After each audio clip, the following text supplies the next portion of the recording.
Hey everybody, thanks for tuning in. Behind me, 2009 Subaru Legacy. We're gonna do a quick transmission fluid drain and fill. Let's get started. All right, we'll jack the vehicle up so we can crawl underneath. We'll start with our 17mm drain plug. Put our catch pan underneath.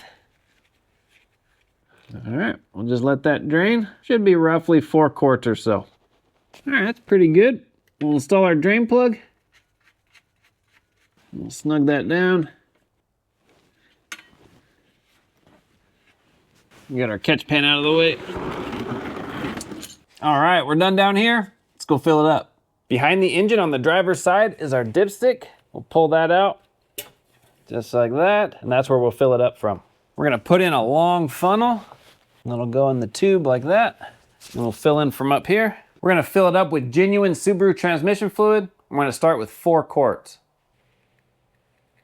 All right, our initial 4 quarts are in. Pull this out. On our dipstick, we have 2 marks. We have a cold and a hot.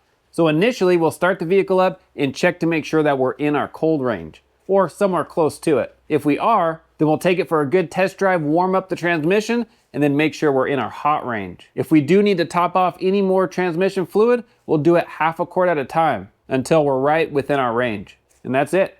All right, there you go. Draining the transmission on these, filling them back up. Not too bad at all. I have a link in the description for all the parts and tools used. If you have any questions, comment, post down below.